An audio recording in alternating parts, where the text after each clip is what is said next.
नमस्कार, म भवानी बस्नेत। आज म घरमै मिठो चाकु बनाउन गइरहेको छु। मेरो भिडियोलाई सबैजनाले मन पराइदिनु होला र मेरो च्यानललाई पनि सब्स्क्राइब गरिदिनु होला भन्ने आशा राखेको छु।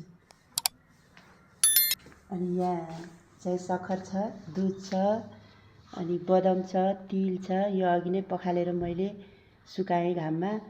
घिउ छ, अनि यसलाई पनि पिन्नुपर्छ। दालचिनी, ल्वाङ, सुकुमेल, यो नरिवल चाहिँ माथिबाट टक्क राख्नलाई, यो चाहिँ पिनेर धुलो बनाएर मिक्स गर्नलाई राखेको छु। अब म यहाँ बनाउन गइरहेको छु। यो तिललाई मैले मजाले पखालेँ। अनि यसपछि अब यो अफ्रिन्छ एकछिन सुकाएपछि नाङ्लोमा यसलाई भुटेर अनि यो चाकु बनाउनको लागि मैले तयार पार्दैछु। अब म यो ग्यास बालेर प्यान बसाल्दैछु। यसमा तिल हालेर दुईचोटि गरेर भुट्छु। अब यो पाक्न लाग्यो। पाक्यो कि पाकेन भनेर यसरी मार्नुपर्छ। यो रातो कलर आयो भने चाहिँ पाकेको हुन्छ। पाकिसक्यो, म निकाल्छु।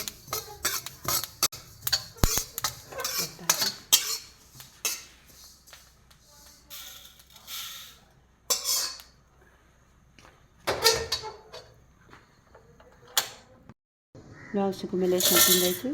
एकदम मिठो हुन्छ यो ल्वाङ सुकुमेल, दालचिनी हालेको। अब यहाँ पिन्दैछु।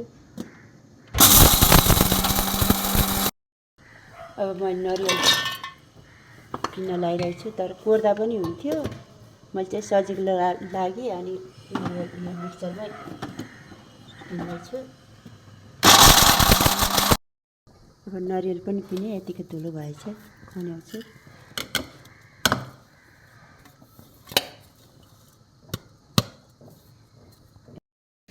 बदाम पनि थोरै घुर्र धेरै मसिनो नबनाउने, थोरै पिन गइरहेछु। मैले यतिको बनाएँ, धेरै पिनिनँ। यसमा चाहिँ यो पनि पिनिसकेँ। मैले यहाँ खनाएँ।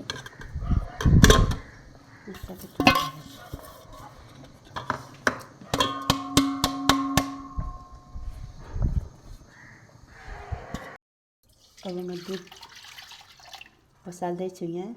तर पानीमा पकाए पनि हुन्छ, तर पानीमा भन्दा पनि दुधमा पकाएको धेरै मिठो हुन्छ। मैले सक्खर पनि हालिसकेँ अघि नै। यो पौलिँदैछ। अब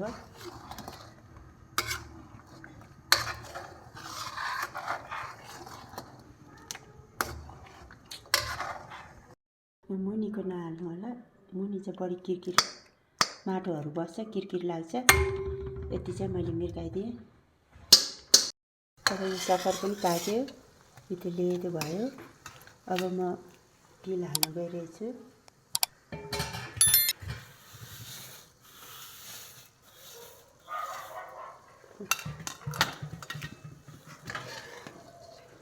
अब यहाँ बदाम हाल्छु।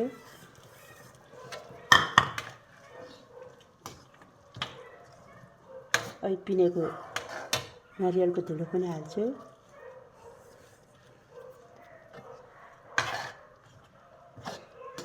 सबै हालिदिएँ मैले नरिवलको धुलो। ल्वाङ सुकुमेलको धुलो पनि हाल्यो।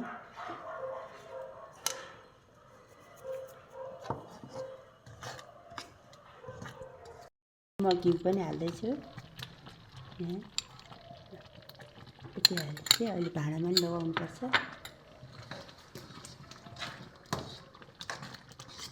अब यो उना लागिसक्यो, लेदो भयो। अब म निकाल्छु यसलाई। अब म यसलाई प्लेटमा घिउ दल्दैछु। अनि यसमा पनि पर्छु। मैले सानो ठुलो गरेर बनाउँदैछु। सानो प्लेटमा, ठुलो प्लेटमा, फेरि ठुलो प्लेट लगाएँ।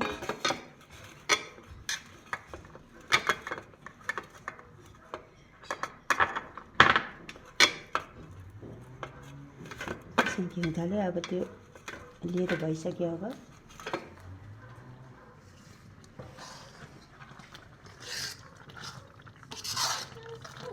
निकालेँ यसलाई।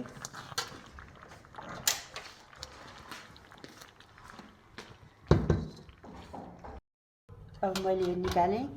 यसमा मजाले घिउ दलेँ प्लेटमा। म यसमा हाल्न गइरहेको छु।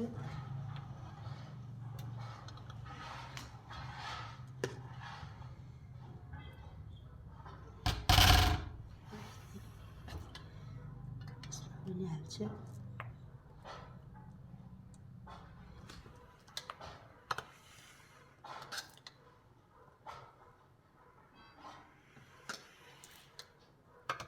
यो चाहिँ ठुलो प्लेट छ। यसमा चाहिँ सबै हाल्छु। यसमा चाहिँ सोरेर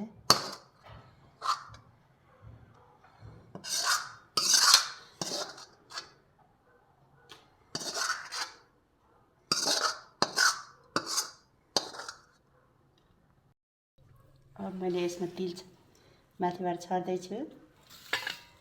यसरी पुरै सबैमा छरिसकेँ।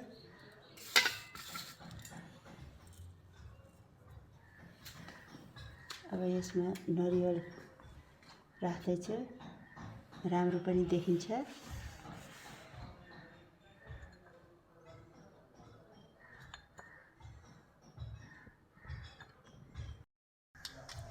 बदाम पनि एक दुईवटा हाल्दैछु मैले। अघि नै पिनेर हालेको छु टन्नै, यो माथिबाट सजाउनको लागि मात्रै।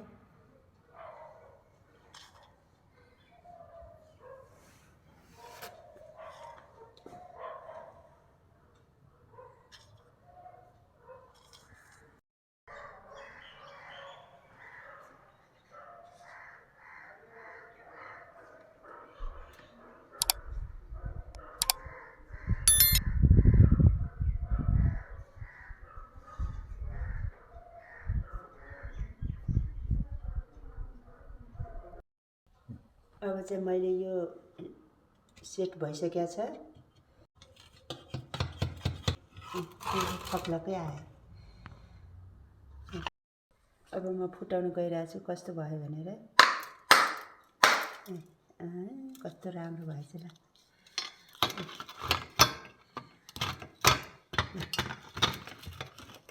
अब यो हामीले घरमा बनाएको यति राम्रो भगवानलाई चढाउन पनि चोखो भयो। सबैजनाले आफ्नो घरमा बनाएर भगवानको लागि घरमै बनाउनु होला। राम्रो भएछ ल।